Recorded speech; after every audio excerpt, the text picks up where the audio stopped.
من هو جار الظهور؟ يا ظهر خالد. اهلا وسهلا. شلونك؟ هلا مرحبا. انا جارتكم الجديده. اهلا وسهلا تفضلي. رحم الله والديك. لا والله ما عندي بس محتاجة لي راس بصل. بالخدمه. رحم الله والديك.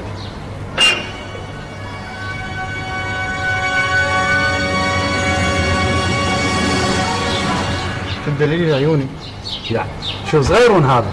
لا فدوة كبير هو تطيتني طيتني. صار بالخدمه.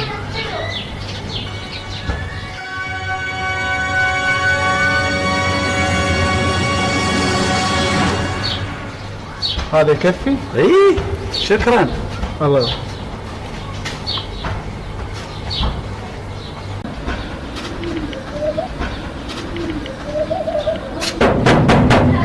اوه هذا ردك الباب. اهلا وسهلا. اهلا بعد ناس. هلا مرحبا. عافية رادتني قرصة خبز جوعانة والله بعد ما خابزة. قرصتك حيه. ها؟ تدلين اشكرك.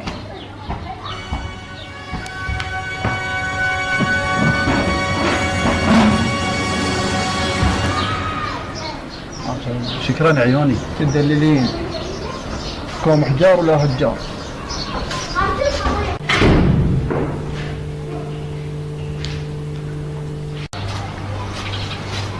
جيران فله هذا الله يديم الجوره. اوه من دق الباب. منو؟ مشتاقين وبعدوني. حاش اللي تبيه. صار لك 5 دقائق وانا اخذت الخبز. شنو مشتاقين؟ تفضلوا عيني. بس رايد فدوة زيت. هذا زيت الحصة عندي بس ما اريد. تدللين. اشكرك.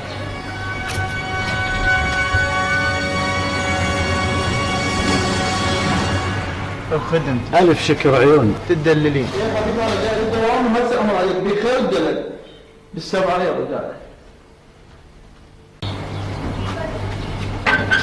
صباح الخير بعد. صباح لك عافية رايد اقيمر عرب وصمون حار بس اذا الصمون مو حار رجع. تدللين.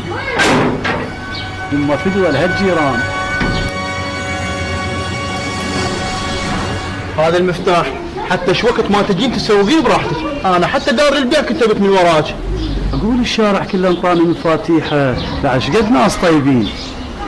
اي طيبين. العالج ب 27 دولار. انت حتى راس البصل تطلبونه. وش بين عالي؟ غير ضد البكتيريا؟